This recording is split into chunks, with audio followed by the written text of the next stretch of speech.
முக்கிய நிகழ்வு தொடங்க இருப்பதால் அனைவரும் அமைதி காக்கும்படி கேட்டுக்கொள்கிறேன்.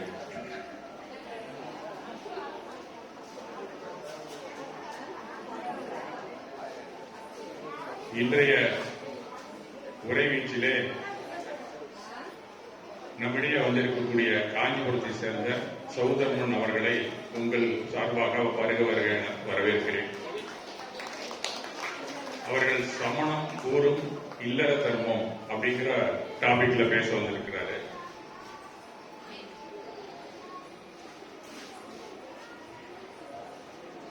அதற்கு முன் சௌதர்மன்னா யாரு அப்படிங்கிறது நீங்க எல்லாரும் தெரிந்து கொள்ள வேண்டிய கட்டாய சூழல் இருக்கு. ஏன்னா பெரும்பாலும் இவரை நீங்க வாய்ஸ் கேட்டிருக்கலாம். திருலோக தர்ம தியானம் அப்படின்னு ஒரு குழுவை வைத்து கிட்டத்தட்ட 1083 நாட்களாக தொடர்ந்து காலையில 5 இருந்து 7 மணி 8 மணி கூட சில நாளைக்கு நடந்து கொண்டிருக்கிறது. அப்புறம் மதியம் ஒரு சாமாயகமும் அதிகாலத்துல ஈவினிங்ல ஒரு சாமாயகமும் நடந்து கொண்டிருக்கிறது. இதை தொடர்ச்சியாக நடத்தி கொண்டிருக்கிறார். கிட்டத்தட்ட 3 ஆண்டுகள் முடிந்து 4வது ஆண்டு நடந்து கொண்டிருக்கிறது என்றுதான் பெருமையாக சொல்லிக் கொள்ள வேண்டும். நான் ஒரு 3 மாசம் கழிச்சு 90 டேஸ்க்கு அப்புறம் தான் இவங்களுடைய குழுவை சேர்ந்தேன். இது ஒரு தியான குழு. இதை பத்தி நம்ம பேசுறதுன்னா நிறைய விஷயங்கள் இருக்கு. இதுல மற்றவர்களும் கலந்து கொள்ள வேண்டும் அப்படிங்கிற நோக்கத்துல தான் அவர்களை நாங்க இங்க அழைச்சிருக்கிறேன். இவங்க அறிமுகத்தை வைத்து நீங்கள் தெரிந்து கொள்ள வேண்டும் அப்படிங்கிறதுக்காக தான் இவரை இங்கே அழைத்திருக்கிறோம். அது மண்ணைக்கு அவர் வர்றதுக்கு அவருக்கு அதிகமான நேரங்கள் கூட ஒதுக்க முடியாது. இருந்தாலும் இடையிடையே பல கஷ்டங்களுக்கு இடையே தான் இங்க வந்திருக்கிறார் என்று நம்ம சொல்ல வேண்டும். அதுல சௌதர்மன் வாசுதேவன் அப்படிங்கிறவர் வீரநாமூரை பூர்வீகமாக கொண்டவர். அவருடைய சொந்த ஊர் வீரநாமூர். அவங்க பத்மா வாசுதேவன் அப்படிங்கிற பெற்றோர்களுக்கு மகனாக பிறந்தவர். பல்வி கல்வி முடிந்த பின் தொழில் முனைவோராக இருந்து வருகிறார். ஒரு ஆண்டர்பிரினர்ஸ் சொல்லுவாங்க. தொழில் தான் அவங்க பண்ணி கொண்டிருக்கிறார்கள். 2-3 தொழில்கள் செய்து கொண்டிருக்கிறார். இடையிடையேவும் இந்த தர்ம பிரபாவனை செய்து கொண்டிருக்கிறார் என்று சொன்னால் நம்ம எப்படி சொல்றது தெரியல. அவருடைய எப்படி இருக்கலாம் நேரம் ஒழுக்கிறாரு அப்படின்னு சொல்ல சில நேரத்தில் நான் கடிந்து கொண்டது கூட உண்டு. அவ்வளவு நேரம் நம்ம சமண தர்மத்தை நம்ம பரப்புரை செய்யறதுல முன்னோடியாக இருக்கிறார். இப்ப தமிழகத்துலன்னு சொன்னா சௌதர்மன் அவர்கள் தான். என்ன பொறுத்த வரைக்கும் நான் பல அமைப்புகள் எல்லாம் பார்த்துட்டேன். ஒரு நாளைக்கு 5 to 7 மணி நேரம் கூட ஜூம் அப்படிங்கிற ஒரு ரெகுலரா நமக்கு ஒரு கூட்டமைப்பு இருக்கு. அதுல நீங்க வீட்டுல உட்கார்ந்தபடியே அவர் என்ன சொல்றாரோ அத்தனையும் நீங்க கேட்கலாம். அதுல பெரும்பாலானவர்கள் என்ன சொல்ல போனா ரிட்டையர்டு டீச்சர்ஸ் இருக்கிறாங்க. இப்ப என்ன கூட ரிட்டையர்டு வேற இதுல ஓய்வூதியம் பெற்று இருப்பவர்கள் வீட்டுல இருக்கிறவங்க பூரா அவங்களுக்கு என்ன தெரியுமோ நம்ம தர்மங்கள் ஜெயின தர்மத்தை பத்தி முழுக்க நீங்க என்ன தெரிஞ்சுக்கணுமோ அவ்வளவுதான் அதுல வந்துகிட்டே தான் இருக்கு தொடர்ந்து. அதுவும் தமிழில் நீங்க எல்லாம் விருப்பப்பட்டால் அந்த குழுவிலேயே நீங்க சேர்ந்து கொள்ளலாம். காலையில 5 மணிக்கு தொடங்கி விடுவார்கள். பெரும்பாலும் 6:30 7 மணிக்கு முடியும். சில நாளைக்கு சுக்கரவாரம் மாதிரி பாடல்கள் எல்லாம் நடக்கும். அந்த மாதிரி இருந்ததுன்னா 8 மணி கூட ஆகும். இந்த சாமாயிகம் அப்படின்னு சொல்லி ஒண்ணு செய்வாங்க.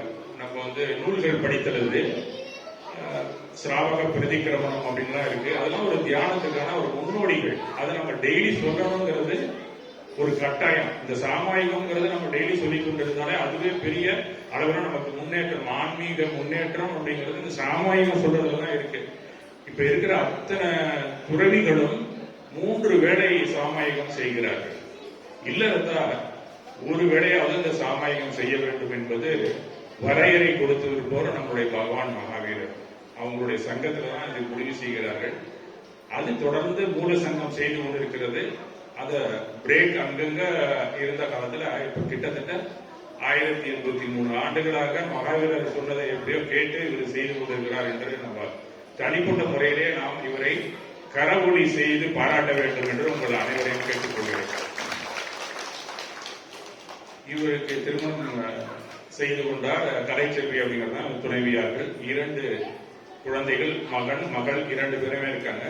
சார்ட்டர்ட் அக்கௌண்ட் படிச்சுட்டு இருக்காங்க. இன்னொரு இவருடைய ரோஷன் ஜெயின் அப்படிங்கிற பையன் ஜெய்ப்பூர்ல சாஸ்திரியார் படிச்சுட்டு இருக்காங்க. ஜெய்ப்பூர்ல நம்மளுடைய மதம் சம்பந்தப்பட்ட சாஸ்திரியார் கோர்ஸ் ஒரு 2-3 நிறுவனம் அங்க இருக்கு. அதுல ஒரு நிறுவனத்துல அவங்க தொடர்ந்து படித்துக் கொண்டு இருக்கிறார். சித்தாமூருக்கு கூட வந்து முக்கியமான விதானம் போக்குவரத்துலாம் கூட கூப்பிட்டுக்கிறாங்க. அவரே வந்து எல்லாம் செய்யறாரு. அந்த மாதிரி ஃபேமிலி எல்லாருமே ஒட்டுமொத்தமாகவே நம்மளோட ஜெயின தர்மத்தை பரப்புரை செய்து கொண்டிருக்கிறார்கள் என்றுதான் சொல்ல வேண்டும். அவர்கிட்ட நம்ம தெரிந்து கொள்ள வேண்டிய விஷயங்கள் நிறைய இருக்கின்றது. அடுத்தது ஜினகஞ்சி அப்படின்னு போட்டோம்னா அந்த திருலோக தர்ம தியானத்தை நடத்தி கொண்டிருக்கிறார். அது காலையில வந்து 5 மணிக்கு சொன்னா எந்த ஊர்ல இருந்தாலும் இப்ப மதியம் வந்து இன்றைக்கு மதியம் கூட மதியம் வந்து சாமாயிக பாடம் நடந்தது. இங்க வந்துட்டு மன்னார்குடியிலிருந்து இங்க ஒளிபரப்பி இருந்தார். அது கிட்டத்தட்ட ஒரு மெதுவா ஒரு குறைச்சலா சொன்னா ஒரு 15 பெண்கள் அத யார் யாருக்கெல்லாம் தெரியலையோ அந்த சாமாயத்தை சொல்லி கொடுக்குறாங்க. இப்ப நீங்க கத்துக்கணும்னு சொன்னா நீங்க தப்பு தப்பா உச்சரித்தீங்கன்னா அவங்க சொல்லி கொடுப்பாங்க. இந்த மாதிரி உச்சரிங்க. நீங்க மந்திரங்கள்லாம் உச்சரிக்கிறது கத்துக்கணும்னா அந்த பீரியட்ல நீங்க சேர்ந்துக்கிட்டீங்கன்னா மதியம் 12ல இருந்து 1 மணி. ஆமா, யாரெல்லாம் இந்த சமஸ்கிருதம் நல்லா தெரிஞ்சு உச்சரிப்பு தெரிஞ்சவங்க சொல்லி கொடுக்குறாங்க. நீங்க மந்திரங்கள் அந்த சாமாயகம் இல்லாம வேற எதுவும் நீங்க சொல்லணும்னா கூட உங்களுக்கு கைட் பண்ணுவாங்க, வழிகாட்டுவாங்க. அதே போல 6 to 7 தொடர்ந்து அடுத்த பீரியட் வரை நடக்குது. இந்த 2 நேரத்திலையும் பெண்கள் அவசியமாக கலந்து கொண்டிருக்கிறதுனால் நீங்க கோயிலுக்கு போய் என்ன செய்யணுமோ உங்க வீட்டுல இருந்தே செய்யலாம். ஆக்சுவலா கோயிலுக்கு போய் நீங்க என்ன சாமிக்கு செய்றீங்களோ அதெல்லாம் வீட்டுல இருந்தே நீங்க செய்யலாம். ஆக நீங்க அதுலயும் கலந்து கொள்ள வேண்டும் அப்படிங்கிறது என்னுடைய தனிப்பட்ட விருப்பம். அது உங்களுக்கு வேணும்னா வாட்ஸ்அப் யார் யாருக்கு இருக்கோ அவங்களுக்கு எல்லாம் கூட அனுப்பி வைக்கிறோம். ஒரு 2-3 நாளைக்கு கலந்து பாருங்க. உங்களுக்கு பிடிச்சிருந்ததுன்னா மனசுக்கு அமைதி கிடைச்சதுன்னா நீங்க வந்து தொடர்ந்து செய்யலாம் அப்படின்னு கேட்டுக் கொள்கிறேன். 2021 ஆரம்பிச்சு நடந்து கொண்டிருக்கிறது. முதல்ல கொஞ்சம் பேர் தான் இருந்தாங்க. இப்போ ஒரு நாளைக்கு எப்படியும் ஒரு எனக்கு தெரிஞ்சு 120 பேர் 130 பேர் வர்றாங்க. யூடியூப்ல பர்மனண்டா இருக்குது. யூடியூப்னு சொல்லக்கூடியது நீங்க சினிமாவில் பார்ப்பீங்க, சில பேச்சாளர்கள் பேச்செல்லாம் கூட வரும். அதுல நீங்க கேட்கலாம். நீங்க எந்த டேட்டுக்கு வேணாலும் இந்த 3 நிகழ்ச்சியும் டெய்லி அந்தந்த டேட் படி அவர் அப்லோட் பண்ணிட்டு இருக்காரு. இதுல சொந்த செலவுல தான் செய்யறாரு. ஒரு நம்ம ரெக்கார்ட் பண்ணி அதை வந்து அப்லோட் பண்றது ஒரு பெரிய வேலை. அது ஒரே நேரத்தில் ரெக்கார்டிங் ஆகும், ஒரே நேரத்தில் யூடியூப்லயும் வந்து கொண்டிருக்கும். அதை நீங்க வீட்டுல இருந்து பார்த்துட்டே இருக்கலாம். அதுல ஏதாவது சந்தேகம் இருந்ததுன்னா நீங்களே பேசலாம். எல்லா நிகழ்ச்சியும் முடிஞ்சதுக்கு பிற்பாடு உங்களுக்கு சந்தேகம் இருந்ததுன்னா இப்ப நம்ம சத்சங்கம் நம்ம ஒரு 2 நாள் நடத்தணும்னா சந்தேகம் இருந்தா கேளுங்க. அதுல உங்க மூஞ்சியே தெரியாது, தைரியமா கேட்கலாம். நீங்க யாருன்னா உங்களுக்கு தெரியாது, நீங்க கேட்டீங்கன்னா அவங்க பதில் சொல்லுவாங்க. இப்ப என்ன நமக்கு எய்தாப்ல கேட்கும் போது கொஞ்சம் நம்ம சங்கோச்சப்படுறோம், என்னடா நமக்கு தெரியல நினைப்பாங்களே. அதுல நீங்க கேட்டீங்கன்னா யார் யார் அன்னைக்கு இருக்காங்க அவங்க சொல்லுவாங்க. அப்படின்னா இன்னொரு நாள் யாராவது சாஸ்திரியா கூட அதுக்கு உங்களுக்கு விளக்கம் கொடுப்பாங்க. அதனால நீங்க அந்த மாதிரி ஒரு ஆன்மீக குழுவுடைய இணைந்து கொள்ள வேண்டும் என்பது என்னுடைய தனிப்பட்ட ஒரு கருத்து. அதை முடிஞ்சதுன்னா நீங்க எல்லாரும் ஏற்றுக்கொண்டால் மன்னாருடைய கோயில்ல அன்றாட என்னென்ன நடந்து கொண்டிருக்கிறதெல்லாம் அது இன்னும் சிறப்பா செய்யலாம். ஏன்னா நமக்கு அடிப்படையே தெரியல. நம்ம மற்ற ஆலயங்கள் எல்லாம் என்ன நடந்துட்டு இருக்கோ அது வரையே பக்தி பண்ணிட்டு இருக்கோம். நமக்குன்னு தனியா பக்தி பண்ணக்கூடிய ஒரு வழிகாட்டுதலை வைத்து நடத்தி கொண்டிருப்பவர் சௌதர்மன் வாசுதேவன் அவர்கள் என்று சொன்னால் மிகையாகாது. ஆக அவரை மீண்டும் நாம் பாராட்டியே தீர வேண்டும். அந்த அடிப்படையில் இன்று அவரை உங்களுக்கு அறிமுகம் செய்து அவர் என்ன சொல்லப்போனா தனிப்பட்ட முறையில சௌதர்மன் அவங்க எல்லாருக்கும் தெரியும்னு நினைக்கிறேன். இவரை விட்டுருங்க, சாதாரண சௌதர்மன் அப்படிங்கிற பேர் எல்லாருக்கும் தெரியுமா? அது யாராவது ஒருத்தங்க சொன்னீங்கன்னா பரவாயில்ல. சௌதர்மன்னா யாரு சொல்லுங்க? இந்திரன். அந்த சௌதர்மன் இப்ப நம்ம கோயில்ல இருக்காரு. 2 இடத்துல இருக்காரு. இன்னைக்கு எங்க இருக்காரு தெரியுமா உங்களுக்கு? கொடியேற்றிருக்கோம்ல, கொடியில படம் வரைகிறோம்ல, அவர் தான் சௌதர்மன். அந்த சௌதர்மனுடைய படத்தை தான் அதுல நம்ம வரைகிறோம். கொடியேற்றம் 10 நாளைக்கு அவருடைய முன்னிலையில் தான் இந்த சமோசரணம் இப்ப நடந்து கொண்டிருக்கிறது. நம்ம கொடியேற்றத்துக்கு அவர்கிட்ட பர்மிஷன் வாங்கிட்டு தான் ஏற்றணும் ஒரு ஊர்ல. ஏன்னா ஜைன தர்மம் பாதுகாக்கப்படுதான்னு அவரு கண்காணிச்சிட்டு இருக்காரு. நாம என்ன பண்ணிட்டு இருக்கோங்கிறது அது வேற விஷயம். அதுக்கான பலன்கள் நமக்கு கிடைக்கும். ஆனா இருந்தாலும் அந்த காலத்துல இருந்து தொட்டு சௌதர்மேந்திரன் தான் நம்ம வந்து கொடியேற்ற எல்லா கோயில்களையும் இந்த தச தினமா நடக்கக்கூடிய உற்சவத்துக்கு சௌதர்மேந்திரன் தான் தலைவர். அவர் என்ன சொல்றாரோ அதுக்கப்புறம் அவர் நியமிக்கிறார் தேவர்களை எல்லாம். அந்தந்த தேவர்களுக்கு நம்ம பூஜை செய்யறோம். இப்ப நம்ம பொதுவா சர்வான எச்சன் அப்படிங்கிறவரு எல்லா தீர்த்தங்கருக்கும் ஒரு திருவிழான்னா முன்னாடி அவரு போய் அந்த சௌதர்மன் சொல்லுவாரு, எந்த ஊரு வீதி விழா பண்ணணுமோ அங்க என்னென்ன துஷ்ட தேவதைகள் இருக்கோ அதெல்லாம் நீங்க கட்டுப்படுத்தி பகவான் வர அந்த நேரத்துல யாரும் வாலாட்டக்கூடாது அப்படின்னு எல்லாரையும் அதிகாரம் பண்ணிட்டு நம்ம சர்வானச்சன் போச்சு இல்ல, இதெல்லாம் அவர் சொல்லிதான் நடக்குது. அவருடைய அரசாங்கத்தில் நடந்து கொண்டிருக்கிறது. அது மட்டும் இல்ல, அவரு ஒரு நாளைக்கு வாகனமா வராரு. இன்னைக்கு வராரு, 5ஆம் நாள் வராரு. அவரே பகவானை தூக்கிக்கிட்டு வாகனத்துல வந்துட்டு இருக்காரு. இது என்னன்னு தெரியாம நாம திருவிழா பண்ணிட்டு இருக்கோம். அந்த சௌதர்மேந்திரன் இல்லை என்றால் 24 தீர்த்தங்கரையே நமக்கு தெரியாது. இவருதான் தீர்த்தங்கரர் அப்படின்னு சொன்னவரே சௌதர்மேந்திரன் தான். ஏன்னு சொன்னா, ஒரு தீர்த்தங்கரர் ஒரு ஜினமாதாவினுடைய வயிற்றுல தோன்றினால் உடனே அவருடைய சீட்டு ஆடும். அவருடைய சீட்டு உட்கார்ந்து இருக்க சிம்மாசனம் ஆடும். அப்ப எங்கேயோ ஒரு பகவான் தோன்றி இருக்கிறார் அப்படின்னு அவருக்கு தெரிஞ்சிடும். எப்படின்னு கேட்டா, அவரு மேல லோகம் சொர்க்கலோகத்துல இருக்கிறார். இப்ப நம்ம சொன்னாக்கா 3 உலகம் இருக்கு, நம்ம படிச்சிருக்கோம். நாமெல்லாம் இருக்கிறது நடு உலகத்துல இருக்கிறோம். மேல இருக்கலாம் சொர்க்கம், 16 சொர்க்கம் இருக்கு. அதுக்கு மேலேயும் சொர்க்கங்கள் இருக்கு. கீழே இருக்கக்கூடிய லோகம், சொர்க்கத்துல கீழே இருக்கக்கூடியது சௌதர்மன், ஈசான்யம் அப்படின்னு 2 சொர்க்கம் இருக்கு. அதுக்கப்புறம் அடுக்கடுக்கா 8 இருக்கு, மொத்தம் 16 இருக்கு. இந்த சௌதர்மனும் ஈசானியம் தான். இப்ப நம்ம இந்தியாவை எடுத்துக்கிட்டா அதானி அப்படின்னு ஒரு பெரிய பணக்காரர் இருக்காரு, உங்க எல்லாருக்கும் தெரியும். இந்த ரிலையன்ஸ் வச்சிருக்கிறவரு, அவர் பேர் என்ன, அம்பானி. அவங்கதான் நம்ம பணக்காரர்.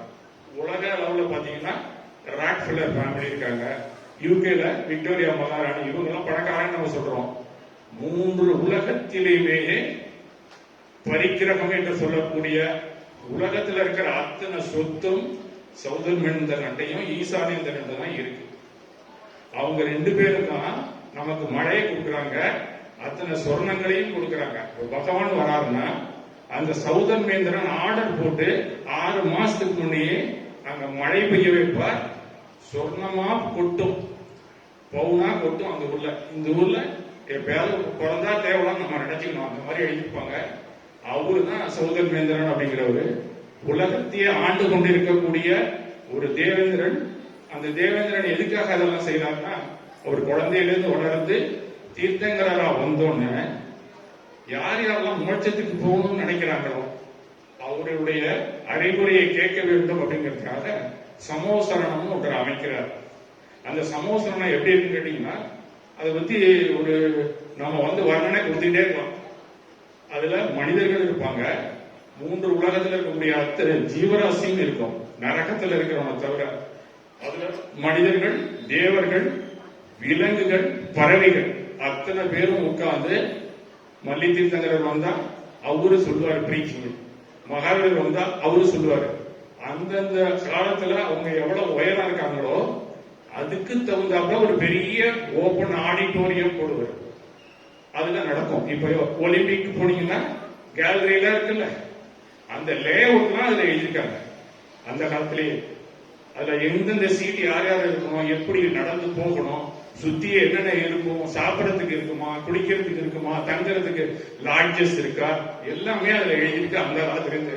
அதை பார்த்துதான் இன்னைக்கு நம்ம ஒலிம்பிக் கூட நடத்திட்டு இருக்கோம். அந்த மாதிரி ஒரு பெரிய சமோசரணத்தை அமைத்து பகவான் உரையை நிகழ்த்த அவரு 10 நாளைக்கு இங்க இருக்கிறாரு. அந்த சமோசரணம் எப்படி இருக்கணும் அப்படிங்கிற அமைப்பு தான் அத்தனை ஜனாலயம். இப்ப நம்ம கோயில் ஒரு சமோசரணம், அதுல உட்கார்ந்து ஒரு பீடத்துல மல்லிநாதன் சொல்லிக் கொண்டிருக்கிறார். இத சௌதர்மேந்திரன் அத்தனை ஜீவராசி கேட்கணும்னு நினைச்சு தினம் தினம் இங்க இருக்கிறார் அப்படிங்கறதுதான் தாத்பரியம் நம்ம ஜினாலயத்துக்கு. அந்த மாதிரி அந்த சௌதர்மேந்திரன் ஜின தர்மத்தை உலகத்துக்கு போதித்துக் கொண்டிருக்கிறார். அதனால 1083 நாட்களாக இந்த சௌதர்மன் அதைதான் செஞ்சிட்டு இருக்கார். பல நல்ல கருத்துக்களை பலருக்கும் வழங்கி கொண்டிருக்கிறார். அந்த பேர் அவங்களுக்கு வச்சதுக்கு ரொம்ப பொருத்தமா இருக்கிறார் என்று சந்தர்ப்பங்களை சொல்லிக்கொண்டு அவரை இல்லற தர்மம் அப்படிங்கிற ஒரு தலைப்பிலே பேச அழைக்கிறேன். மிக்க நன்றி.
ஜினகாந்தி என்ற பெரும்படை கீழ் சோழ மண்டலத்திலே முன்னை ஜனாலயத்திலே பிரம்மோற்சவத்திலே கலந்து கொண்டிருக்கும் பகையர்கள் அனைவரையும் வணங்கி வருகிறேன்.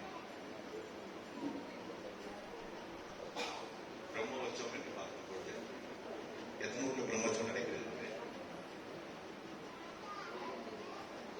பிரம்மோற்சவம் எத்தனை ஊரில் நடைபெறுகிறது?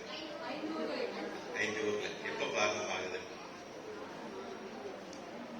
மார்ச் மாசம் காலத்தை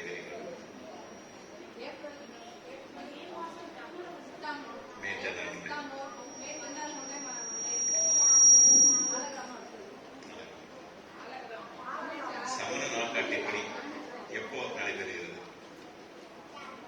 நம்ம எல்லாம் இந்த இங்கிலீஷ் கேலண்டர் யூஸ் பண்ணிட்டு இருக்கோம். இந்த கேலண்டர் எப்ப நடந்துட்டு இருக்கு? சொல்றாங்க இல்லைங்களா? என்ன தீர்வு நடந்து கொண்டு இருக்கிறது? ஆஷ்டானி தீர்வில் நடக்கிறது. அது இருக்கு பாலகிராமத்தில் கரதை பால்குண சுத்தத்தில் ஆரம்பிக்கும்.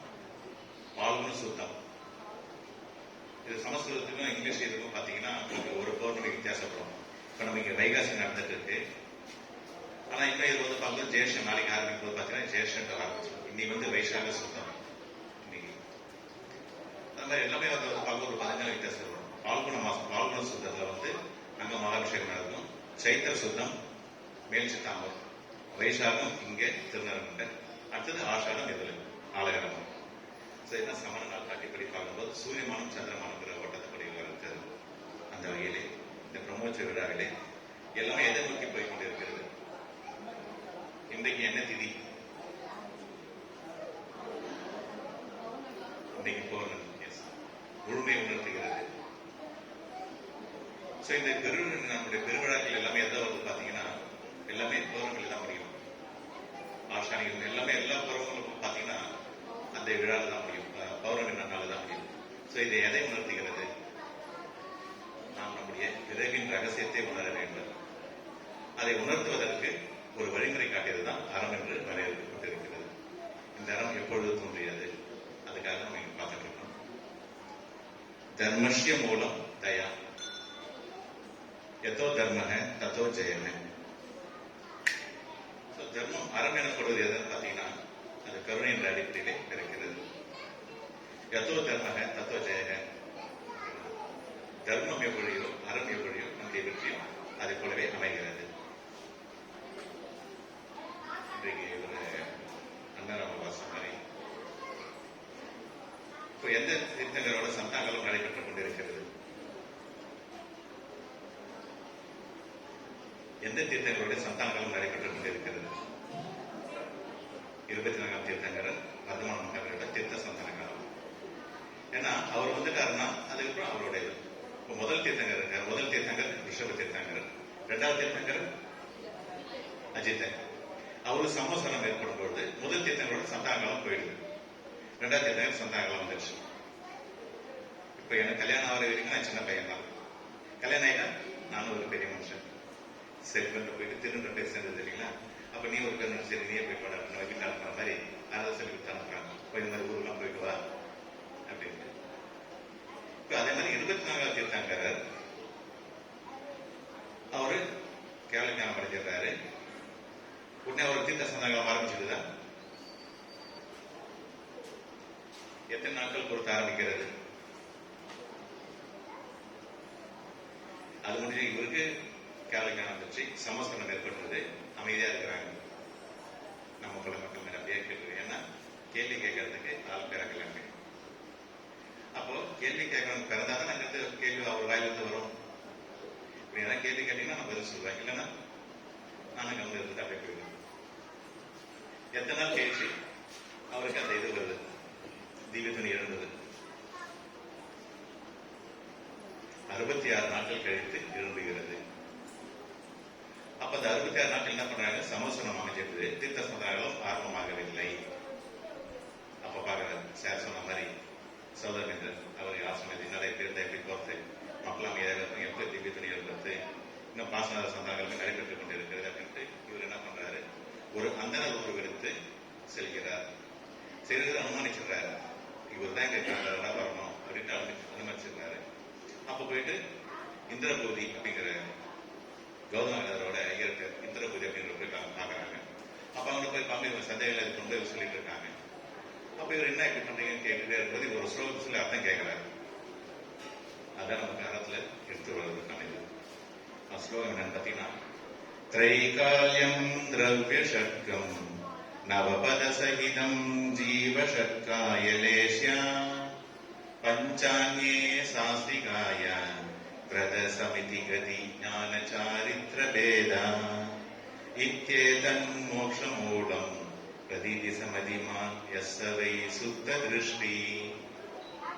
உடனே அர்த்தம் கேட்கிறாங்க. இது யார் சொன்னது அப்படின்னு கேட்கும்போது, இல்லை இவர் மகாவீரர் சொன்னாரு.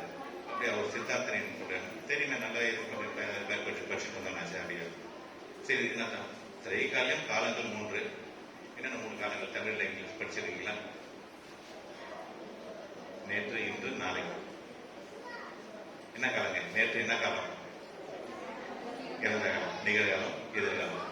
தீர்த்தங்களே இருக்கு இல்லைங்களா? கடந்த காலம், நிகழ்காலம், எதிர்காலம். இது காலம் 3 புரியுது. என்ன திரவியங்கள் 6, என்ன இதெல்லாம் என்ன அப்படின்னு கேட்கறது. இதெல்லாம் எனக்கு தெரியாது, நீ வாங்க போலாம். அப்படியா? அவர் சொல்லிடுவாரா? கரெக்டா சொல்லிடுவாரா? தெளிவு ஏற்படுத்துறாரு. சரி வா போலான்ட்டு அங்க போறாங்க. எப்படி போறாருன்னு கேட்டீங்கன்னா, அவர் பிராமணர், நல்ல வானசாங்கமா இருப்பாரு.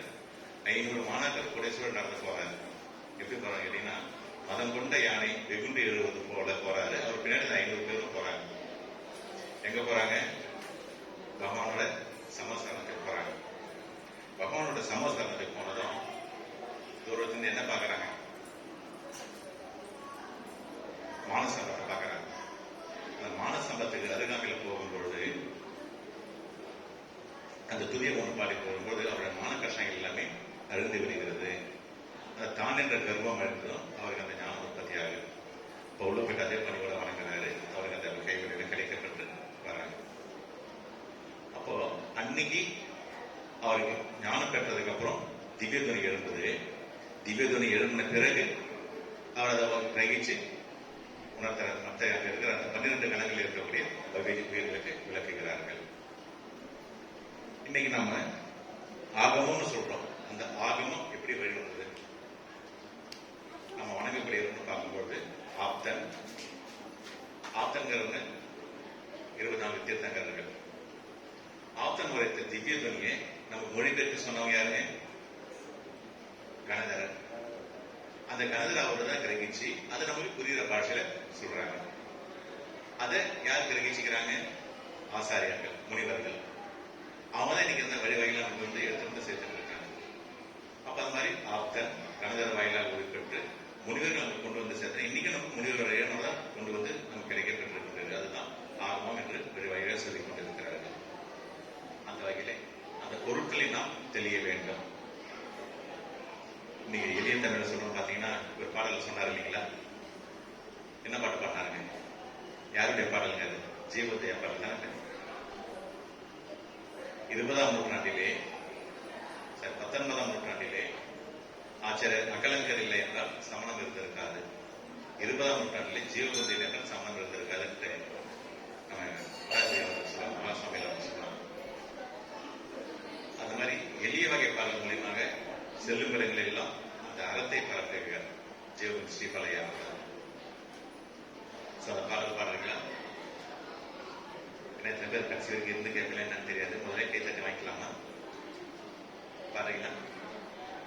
அருகண்ணாமமே ஆனந்தம் அருளறமே தரும் ஆனந்தம். அருகண்ணாமமே ஆனந்தம் அருளறமே தரும் ஆனந்தம். ஒரு மொழியால் அறம் உரைத்தவரா ஈரறம் படைத்த இறையவனா மும்மணி அருளிய முனிவோனா நாற்கதி வென்ற நற்றவனா ஐம்பொறி அடக்கிய அறவோனா எழுநய தத்துவ என்மானா என்குணமேடிய ஜினவரனா நவபதம் நவின்ற நற்றவனா பத்தரம் பகர்ந்த பண்ணவனா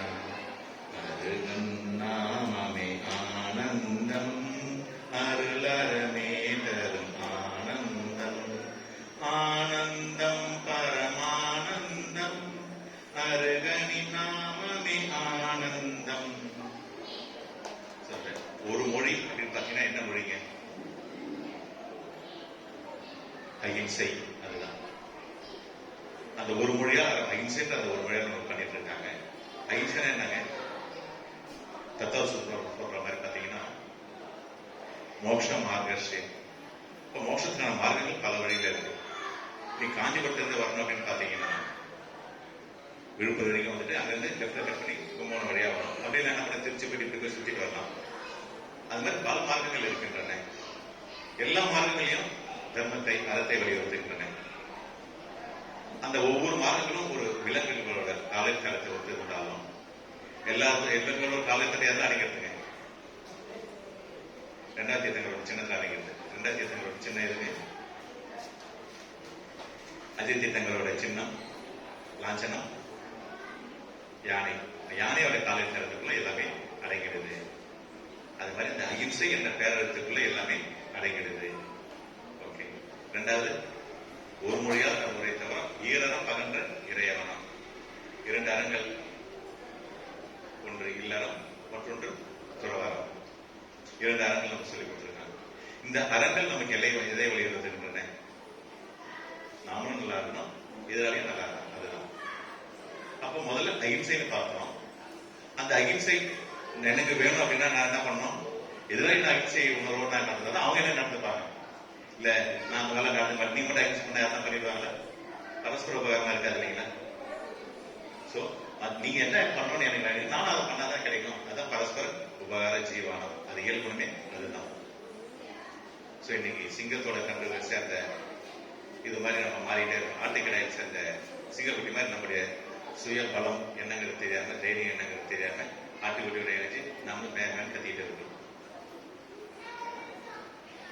அது மாதிரி நாம் நம்முடைய சுபாவத்தை உணர வேண்டும். பரஸ்பர உபகார ஜீவானம் என்பது போல இயல் குணங்கள் என்னென்ன என்பதை உணர வேண்டும். சோ இல்லறத்திலிருந்து துறவரம் அடுத்தது. இப்போ துறவு ரெண்டு பரஸ்பர உபகாரம் ஜீவானம். இப்ப நீ வர நீ மக்களை பார்த்து ஒரு சந்தோஷம். சோ எனக்கு சந்தோஷம் இருக்கும்போது நீ வேற ஏதாவது உங்களுக்கு பிரதிபாகம் உனக்கு பண்ணணும் இல்லைங்களா? அதான் பரஸ்பர உபகாரம். அதே மாதிரிதான் இல்லறம் துறவரம். அவங்க நம்ம பார்ட் டைம் ஜாப் பண்றோம், அவங்க ஃபுல் டைம் ஜாப் பண்றாங்க. அதுதான் வித்தியாசம். அவங்களுக்கு வேற சிந்தனை எதுவுமே கிடையாது. ஆனா நமக்கு எல்லா சிந்தனையும் இருக்கு. பரத சக்கரவர்த்தி ஒரு கதை சொல்லுவாங்க. பரத சக்கரவர்த்தி ரிஷப் சாமியோட மகன். அவர் இது பண்ணும்போது ஒரு ரெண்டு பேரும் சண்டை வருது. பாகுபலி சுவாமிக்கும் இவங்க சண்டை வருது. இவர் சட்கண்டாதிபதி. சட்கண்டாதிபதியா இருக்கிறாங்க. உடனே அவங்க சொல்றாங்க, இதெல்லாம் இது பண்ணும்போது நீங்க தான் சட்கண்டாதிபதி அப்படின்னு கூட இருக்க இது பண்ணும்போது, சரி நான் போயிட்டு இமயமலையில போயிட்டு என்னோட பேரை தோசிட்டு வரேன் போறேன். அங்க போய் உச்சியில போயிட்டு அங்க பேர் இது பண்ணலாம். அந்த பாறையில பார்த்தா பாறையில இடமே இல்லையா? ஏன்னா இதுல அவ்வளவு பேர் வந்திருக்காங்க சட்கண்டாதிபதியில்.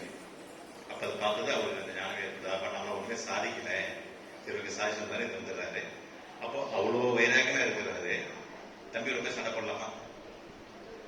போயிட்டு சண்டை போடுறாரு. என்னத்துக்கு? சுபாகுணத்திலிருந்து மாறுறாரு, அறத்துல இருந்து மாறிட்டாரு. அப்ப இவங்க சண்டை வருதுன்னு தெரியுது. அப்ப அதை பார்த்து அது 3 செயல்கள் அவங்க வலியுறுத்துறாங்க. அறம், பொருள், இன்பம். அந்த 3 செயல்களை வலியுறுத்தி சொல்லும்போது இவர் எதற்கு முக்கியத்துவம் கொடுக்கிறாரு அப்படின்னு பாக்குறாங்க. இவர் சட்கண்டது அரசியல் உட்காந்துட்டு இருக்காங்க. அரசியல் உட்காந்து ஒரு ஓட்டர் சொல்றாரு, பகவானோட சமாசனம் விஸ்வசாமியோட சமாசனம் வந்திருக்கு. அப்படியா? Okay very good. அடுத்தது உங்களோட பையன் பிறந்திருக்காங்க, உனக்கு வாரிசு பிறந்திருக்கு. ஓ வெரி சந்தோஷம் தான். குடி. அடுத்தது உன்னோட இதுல சக்கரவர்த்தி அவமானம் செய்யறதுக்கு உன்னோட சக்கராயுதத்துல இது உன்னோட ஆயுதசாலை சக்கராயுதம் கொண்டு இருக்கு. அப்படியே பார்த்தா கூடிய ஓட்டர் எல்லாம் போயிருக்காங்க. எங்க போலாம் யோசிக்கிறாரு. நம்மளா தான் எங்க போவோம்? நானா இருந்தா எப்பா நல்ல வேலை ஹாஸ்பிட்டல் போயிட்டு வந்துடும். லாபேஜ் பண்ணிட்டாங்க. ஒரு நாளைக்கு 30,000 ரூபாய் 5,000 30,000 பில்லு வரும். போயிட்டு கொண்டு டிஸ்சார்ஜ் பண்ணிட்டு அப்புறம் பகவானிங்க போயிட போறதுல அவர் அங்கதான் இருக்க போறாரு. அப்புறம் போயிட்டு சக்கராயத்தை போய் பார்த்துட்டு எடுத்துட்டு அப்புறம் பகவானுக்கு பார்க்க போறாங்க. ஆனா பரத சக்கரவர்த்தி என்ன பண்றாங்க? அறம், முதல்ல அறம் தான் முக்கியம். முதல்ல போயிட்டு பகவானோட சமோசனத்தை தரிசனம் பண்ணிட்டு அற ஒரு பேரசம் கேட்டுட்டு அடுத்தது எங்க போறாங்க? சக்கராயுதம் தன்னுடைய புகழை பார்ப்பதற்கு ஒரு சக்கராயுதத்துக்கு பேர் எடுத்துட்டாங்க. அதை நிலைநாட்டம் இல்லைங்களா? ரீட்டைன் பண்ண இல்லைங்களா? சோ அதுக்காக வேண்டி சக்கராயுதம் போயிட்டு 9 தினங்கள் அதற்கு பூஜை செய்து 10வது தினம் அன்று விஜயதசமி தேசாந்திரத்துக்காக புறப்படுறாரு. விஜயதசமி நன்னாளாக நாம் கொண்டாடிக்கிறோம். அடுத்ததான் போய் மகனை பார்த்துட்டு வராரு. அப்போ அவ்வளவு இதோட போறவரு சக்கரை போயிட்டு சுற்றிட்டு வந்து எல்லாரும் மன்னர்கள் இது பண்ணிருக்காங்க. இவர் உடன் பிறந்தவங்க என்ன பண்றாங்க, அப்பா கொடுத்து நீ ஏன்பா கேட்கற, சரி வேண்டாம் நீயே உன்னோட ஆசை நீ வச்சுக்கோ. அவங்க எல்லாம் என்ன போயிடறாங்க, துறவு போயிடுறாங்க, சமோசனம் போயிட்டு அப்பா ரிஷப சாமியோட போயிடுறாங்க. ஆனா ஒருத்த மட்டும் ஆஜர்பாவா நிக்கிறாரு, அவர் தான் பாலபுரி சுவாமி. அப்ப 2 பேரும் பாக்குறாங்க, 2 பேருமே வந்து ரிஷப சாமியோட பிள்ளைங்க. அவங்க அகிம்சையை போதிச்சவங்க. அறவழியில் நீங்க நடக்கணும், அப்படியே பரிசேர்ப்ப நடக்கணும் அப்படிலாம் சொல்லு. ஏன் உங்களுக்கு இந்த ஊரே சாவணாங்கலாம், நீங்க 2 பேரும் சண்டை போட்டுருங்க. சரி ஓகே நீங்க சொன்ன நாங்க சண்டை போடுவோம் அப்படின்ட்டு நான் தடுப்பு மோஷம் இல்ல நாம எதுக்கு சண்டை போட மாறிட்டு அப்படின்னு சொல்லி சரிங்க சொல்றதுதான் அட்மிஷன் சொல்றதெல்லாம் ஏத்துக்கிறாங்க. 2 பேரும் சண்டை போடுறாங்க. என்னென்ன போர் பண்றாங்க, 3 வகையான போர். ஜல யுத்தம், மல் யுத்தம், திருஷ்டி யுத்தம். அந்த 3த்தையும் ஆஜான் பாவா இருக்கிற இவர் தான் ஜெயிக்கிறார். செகண்டா இருக்குது அவ்வளவு இவ்வளவு எதிர்பார்க்க மாட்டாரு. ஏதோ ஒரு காரணம் இருந்தா இவ்வளவு இதுவாகிறாரு. கடைசியில தான் அந்த சுபாவம் அரசத்தை பெரும்போது என்ன பண்றாரு, சக்கரத்தை எய்வி விடுறாரு. சக்கரத்தை எய்வி விட்டது என்ன ஆகுது, திரும்பவும் வளம் கொண்டு அவரை வளம் கொண்டு வந்து பாவலிசம் வளம் கொண்டு இவர் திரும்ப கையில வச்சிருக்கு. சக்கரா இல்லாதவங்க இது என்னன்னு கேட்டீங்கன்னா, சொந்த இதுவ ரத்தத்தை உடன் பிறந்தவங்க அந்த குடும்பத்தாரே ஒருத்தரத்தை இது பண்ண கொள்ளாது. அது கூட இல்லாத அந்த அறப்பிறகு ஏன் சுபாவனத்திலிருந்து விபாவம் அறத்திலிருந்து பிறந்து போனதுனால அது அப்படி ஆயிடுது. அப்புறம் அவர் போயிடுறாங்க, எல்லாமே இது பண்ணிட்டு இருக்காங்க. அவர் போனப்போ இவர் வந்து ஒரு வைராகியம் வந்து என்ன நம்ம இப்படி பண்ணிட்டு இந்த பொருளாசைக்காக நம்ம இப்படி பண்ணிட்டுன்னு இவர் அந்த அரசியல் இருக்கும்போது பட்டும் பணங்களே இருக்கிறார், அந்த பொருள் மேலே விருப்பம் இல்லாமலே இருக்கிறார். எப்படி ஒரு இளநீரா இருக்கு அப்படின்னும் போது அந்த நீர் மட்டும் தான் பயன்படுது. நித்திய கோயில் அபிஷேகத்தை என்ன பண்றோம், இளநீரை பூஜை பண்றோம். அதே கொப்பரையான பிறகு எவ்வளவு தியானம் பண்ணுது, எவ்வளவு வெயில காயுது, காஞ்சது என்ன ஆகுது, எப்படி ஆகுது, தேங்காய் ஆகுது. தேங்காய் ஆகிட்டதுக்கு அப்புறம் கொப்பரை ஆகுது. எப்படி ஆகுது, ஓடு வேறு கொப்பரை வேறு தனித்தனியா 2 பிரிஞ்சு போயிடுது. ஓட்டுல இருந்து அடுத்த கலகம் சத்தம் வருது இல்லைங்களா, அது வந்து இப்ப நல்லா முத்திருச்சு, காய் முத்திருச்சதுக்கு அப்புறம் என்ன பண்றோம், அது தனியா எடுத்து அதை வந்து செருவனம் பயன்படுத்துறோம், தூபத்துக்கு பயன்படுத்துறோம். நம்முடைய ஆன்மா அறத்துல இருக்கு அப்படின்னும் போது உடல் வேறு ஆன்மா வேறு என்று பிரித்தறிதல் தான் இந்த அரண்யவுல போகப்பட்ட இதுவாக அப்படின்னு அவர் அதெல்லாமே ஒன்னா உணர்றாரு. அது வந்து உணர்ந்துட்டே வரும்பொழுது அவர் பேர் என்ன சொல்றாங்க, ராஜ ரிஷி அப்படின்னு சொல்றாங்க. ஏன்னா அரசு வந்துட்டே இருக்காரு. அப்ப சொல்றாங்க, என்னப்பா இவரெல்லாம் இது பண்றாங்க, இவரெல்லாம் வந்து தம்பி மேலே சக்கரை செய்யறாரு, இவருக்கு ராஜ ரிஷியா, சரி அதை செக் பண்ணி தான் பாக்கலாமே அப்படின்ட்டு ஒரு இவரு சாவர் காசு சரி வாங்க நான் போய் பாக்குறேன் வருவாரு. ஏன்னா நீங்க இவ்வளவு வைபவங்கள் இருக்கு, செகண்டா இருக்குது, இவ்வளவு அரசு வைபவங்களா இருக்கு, நீங்க இதெல்லாம் இருந்து நீங்க ரெட்ரஸ் இல்லாத இருக்கீங்களா, ஆமாக்கா சரி நான் பாக்குறேன், சரி முதல்ல காரணம் சுத்தி கட்ட பாக்குறாங்க, சரி முதல்ல பாக்குறாங்க. என்ன பண்றாங்க, முதல்ல கையில ஒரு எண்ணெய் கிண்ணத்தை கொடுத்துட்றாங்க. எண்ணெய் கிண்ணத்தை கொடுத்து அது ஃபுல்லா எண்ணெய் நிரப்பிட்டு துணி சுத்தி பார்த்துக்கலாம்.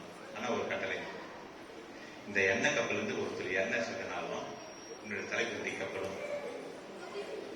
உன்னை என்ன பண்றாருங்க, அரண்மனை போய் பாக்குறாரு, கண்ணை தேடி இது தண்ணி டிராப் ஆஃப் எண்ணெய் கீழே இருந்தா அந்த சின்னதா சுத்தி வராது. சுத்தி வந்ததுக்கு அப்புறம் உட்காராரு. நான் சரி நல்லா சுத்தி பார்த்தேன், சரி சரி உட்காரு அப்புறம் சாப்பிடலாம் அப்படின்ட்டு நல்லா டைனிங் டேபிள் பெருசா இருக்கு, அவ்வளவு விதமான அறுசுவை உணவு எல்லாமே இருக்கு, எல்லாமே இருக்கு. அது மேல தலை மேல ஒரு கத்தி தொங்கு, 100 மயிறு எல்லாம் இது பண்ண கத்தி தொங்கிட்டே இருக்கு. நீ சாப்பிட்டுட்டே இரு, நீ ஏதாவது ஒரு தவறான பதில் சொன்ன இவர் கேள்வி கேட்டுட்டே இருக்காரு. எப்படி சாப்பிடுவாரு, அரிசி உணவு சாப்பிடுவாரா? அப்பா கேட்கறாங்க, சாப்பிட முடிச்சதுக்கு அப்புறம் என்னப்பா இந்த வைபவங்களை எப்படி பாத்தியா, நைவு நல்ல கதையா இருக்குது, எப்படிங்க பார்க்க முடியும், நீ கையில தான் எண்ணெய் கொடுத்துட்டீங்க, இது சிந்துச்சுன்னா போதும்னு சொல்லிட்டீங்க, அப்புறம் நான் எப்படி இதெல்லாம் இது பண்ண முடியும், சரி இப்ப நல்லா சாப்பிட்டியா, எங்க இது கண்ணால பார்த்தது ரசிச்சே பார்க்க முடியலையே, எப்படிங்க, சரி என்னதான் பண்றது, நீங்க இந்த பயத்துல தானே இருப்பேன், நானும் அந்த பயத்தோட தான் இருக்கிறேன். பெரியவங்க சொல்லுவாங்களா, பயத்தோட இருந்தா ஜெயத்தோட வாழலாம், பெரிய பேசுவ சொல்லுவாங்க. அந்த பயம் பிரிவை பத்தின அச்சம் அறத்திலிருந்து பிறரும் பொழுது நான் இங்கே மீண்டும் போவேன். மேல எத்தனை லோகம், 16 லோகம் சொன்னா, கீழே 7 லோகம் 7 நேரம் சொல்றாங்க. இது மேல போச்சுன்னா நல்ல கதிக்கு போகும், கீழே போச்சுன்னா நரகதிக்கு தான் போகும். மீண்டும் மீண்டும் இந்த 4 ராஜ்யத்தை சுற்றி தான் என்ன இது, 4 ராஜ்யம் என்னங்க, மனிதகதி, தேவகதி, நரகதி, விலங்குகதி. 5வது இருக்கிறது தான் சித்தகதி. ஆனா 5வது இருக்கிறத பத்தி நம்ம யோசிக்கிறது இல்லை. நமக்கு தெரிஞ்சது நாளைக்கு ஒரு வெப்டேஸ் சுத்தி வந்தோமா, 4 ராஜ்யத்தை சுத்தி வந்தோமா, தேரத்தான் இருக்குமா, இப்போ அடுத்த வருஷம் வந்து பார்த்துக்கலாம். 4 ராஜ்யம் இந்த இருக்குது 5வது இருக்கிறது நம்ம என்னது பார்த்தோம், உள்ள போய் பார்த்தா அப்புறம் அது ஒரு நமக்கு ஒரு வயிறாகி வந்து நம்ம குடும்பம் கீழே விட்டுட்டு போயிட்டோம்னா அந்த வயிறாகவே வேண்டாட்டு பிசினஸ் மெயின்டைன் பண்ணிட்டு இருக்கோம். ஸோ இந்த அறம் நமக்கு வேணும்னா என்ன செய்யணும், அதுக்காக நமக்கு உணர்த்தி இருக்காங்க. அதே மாதிரி அவங்க அந்த மாதிரி தான் நானும் இருக்கிறேன். இது என்னோட சுபாவம் கிடையாது, இதெல்லாம் உன இதெல்லாம் எடுத்துட்டு வந்தா கட்டுச்சோறு. இதுக்காக நான் என்ன பண்ணணும், நீ மனித பிரிவு கிடைச்சா என்ன பண்ணிருக்கோம், சென்ற பிரிவிலே நாம் நல்ல பண்புகளை செய்த குணங்களை செய்ததால நீங்க இது பண்ணிருக்கோம். நீங்க ஒரு இலக்கு இல்லைன்னா இலக்கின்றி வெற்றி அமையுமா, வெற்றி அமையாது. ஸோ இலக்குன்றது ஒண்ணு வேணும் இல்லைங்களா, மனிதனா பிறந்த நம்முடைய இலக்கு என்ன, அதெல்லாம் எனக்கு நான் உணர்ந்தேன், அதனாலதான் நான் இது வந்திருக்கேன் அப்படின்னு போது இவர் உணர்றாரு. அந்த படத்தை எங்க சொல்லியிருக்காங்க, திருவாரூர் கதை ஒரு பார்த்துருக்கீங்களா, நாராயணா நாராயணன் ஒரு கதை வரும். அப்ப நாரதர் சொல்லுவார், நாம சதா சர்வகாலம் நான் தான் இது பண்ணிட்டு இருக்கேன், என்னை விட அந்த பக்கம் நீங்க போய் சொல்லிட்டு இருக்கேன் என்ன. அவர் காலையில் எழுதும் போது அப்பனே நாராயணா துண்ட உதவி தோல்ல போட்டு நல்லபடியா வச்சுக்கலாம் போடுறாரு. வேலை எல்லாத்தையும் முடிச்சு படுக்கும்போது அப்பனே நாராயணா துண்ட உதவி போட்டு கொடுக்குறாரு. 2 வேலை தான் அவர் பண்றாரு. 2 வேலை நான் சதா சர்வகாலம் ஒன்னாதான் துதிச்சிட்டு இருக்கேன். சதா சர்வகாலம் துதித்து துறவர தரணும், எல்லா பணிகளின் முறையே 2 முறை சொல்லத்தான் இல்லற தரணும். ஆனா இலக்கு கன்சிஸ்டன்சி, தொடர் முயற்சி, தெய்வத்தால் ஆகாதீங்க முயற்சி, தன் மெய் உரத்தை குளித்தரும். நம்ம எந்த அளவுக்கு நம்ம மெய்யை உறுத்துக்கிறோம் அதுதான். அப்ப சொல்றாங்க, அப்பதான் நாரதர் கையில எண்ணெய் கொடுத்து இந்த கதையை சொல்லுவாங்க. இது இங்க இருந்து அங்க போன கதை தான். நம்ம என்ன நினைச்சோம், அங்க இருந்து நம்ம காப்பி ரைட் நம்ம நினைச்சோம், பேட்டன் ரைட் நமக்கு தான் இருக்கு. காப்பி ரைட் யாரும் போட்டு வைக்கல, உரிமை கொண்டாடு, அதனால அவங்க எல்லாம் எடுத்துட்டு இருக்காங்க. அப்ப அவர் சொல்லுவாங்க, இந்த சதாசரம் இன்னைக்கு சுத்தி வந்ததுக்கு சொன்னாங்க. அது மாதிரி இல்லற தருணத்திலே நமக்கு இவ்வளவு கடமைகள் இருந்தும் இதுக்கு நடுவில் யாரும் நினைச்சிட்டு இருக்கோம், நம்ம சேர வேண்டிய இலக்கையை நினைச்சிட்டு இருக்கோம். இப்ப பாராட்ட பார்ட் டைம் பார்த்துட்டு எவ்வளவு சம்பளம் கேட்கணும், கொஞ்சமா தான் சம்பளம் கேட்கணும். அப்ப இன்னும் கோல் அதிகமாக இருந்தா என்ன பண்ணணும், ஃபுல் டைம் வரணும். அதுதான் வயசுக்கு ஒரு இது கொடுத்து ரிட்டைர்மெண்ட் ஒன்று கொடுத்துருக்காங்க இல்லைங்களா. ஆனா நம்ம என்ன நினைச்சிருக்கோம், எப்பா விட்டா எப்பயோ போயிடணுமா நினைச்சிட்டு அடுத்தது சரி இதை கல்யாணம் பண்ணி வச்சுட்டாங்களே, எங்கிருந்து ஆரம்பிக்குது. நம்ம யாருக்கு விவரம் தெரிஞ்சு ஒரு உபதேசம் கொடுத்து எந்த வயசுல கொடுத்துருக்காங்க, 8 வயசு 10 வயசுல கொடுத்துருக்காங்க, 15 வயசுல கொடுத்துருக்கலாம். இப்ப எந்த வயசுல கொடுக்குறோம் நம்ம பிள்ளைங்களுக்கு, கல்யாணம் ஆகும் தான் கொடுக்குறோம். பாஜரை கேட்டுட்டு எங்க அப்பயே கொடுத்துடலாமா, கல்யாணத்தை பார்த்து அதே மாதிரி போறவங்களா இருப்பாங்க. அப்போ அதையும் மீறிட்டு அடுத்தது 2வது வருதுங்க. கல்யாணம் பண்ணும்போது ஒரு சொல்லுவாங்க இல்லைங்களா, பரதேசம் செல்ல நிகழ்ச்சி என்ன நிகழ்வு, பரதேசம் செல்ல நிகழ்வு என்ன நிகழ்வு, ஒரு மாணவர் இல்லற தர்மத்தை கற்று துறவர தர்மத்தில் சென்று அறத்தை பயில்வதற்காக போயிட்டு சிரமம் போயிட்டு வருவாரு. ஊருக்கு வரும்போது என்ன பண்ணுவாங்க, ஒரு சர்ப்ரைஸ் பண்ணி என்ன பண்ணுவாங்க, பேரண்ட்ஸ் எல்லாம் கல்யாணம் பண்ணி போறாங்க. எனக்கு கல்யாணம் இதுதான் நான் சரி அது படிச்சுக்கிறேன், நான் அப்படியே திரும்பி போறேன்ப்பா அப்படின்னா, இல்ல வாவடா தான் போய் கூட்டிட்டு வர்றது. நீங்க அது மாதிரி சோடிச்சு தான் நீங்க ஒரு நாள் நடந்தது.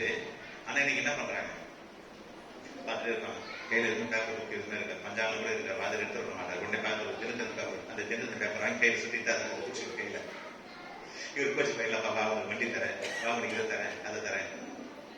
அந்த ஆரம்பிச்ச போய் இன்னைக்கு எப்படி போச்சு, சுத்தமா அறமே மறந்து விட்டது. இன்னைக்கு அந்த ஒரு அறத்தை நான் போதும்.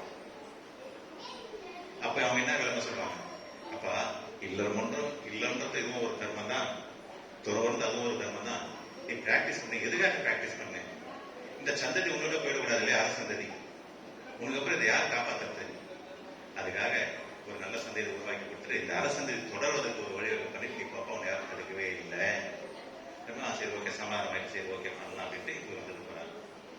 தாற்பயத்தை உணராது என்ன பண்றோம், குழந்தை பேரன் குழு பேரன்ற அளவுக்கு நம்ம அதை ஆசை வச்சுட்டு கல்யாணம் பண்ணிட்டு அப்புறம் போலான்ட்டு குச்சிட்டு வரோம். திரும்ப அந்த 4 விதிகளிலே புரண்டு கொண்டு இருக்கிறோம். அடுத்தது கடைசியா ஒரு பொய் என்ன சொல்றாங்க, ஜீவன் போயிடுச்சு பிரிஞ்சு போயிட்டதுக்கு அப்புறம் என்ன சொல்றாங்க, ஒரு பொய், சமாதி செல்ல எங்க மரணம் இருக்கிறியா பிரதமதினே அப்படின்னு சொல்றாங்க. அது அகால மரணம் கால மரணமா இருந்தாலும் சரி, அகால மரணமா இருந்தாலும் சரி, சமாதி செல்ல எங்க மரணம் கிரியானா இந்த ஜீவன் எப்படி போனோம்? எந்த ஆசையின் மேல், எந்த பொருட்கள் மீதும் ஆசை இல்லாமல் ஒரு நிர்ணயம். நம்முடைய வாழும் நம்முடைய ஜீவனத்துக்கு என்ன தேவைக்கிற அறவழியில பொருளை ஈட்டி அறச்சந்ததியில உருவாக்கி அவங்க நல்ல இல்லறம் ஏற்படுத்தி கொண்ட பிறகு நாம் துறவரம் போயிருக்கோம். துறவரம் போகலாம், துறவு மனப்பான்மையோடு இருப்பாங்க. இந்த பொருள் மீது மிக பொருள் பற்று இருக்காது.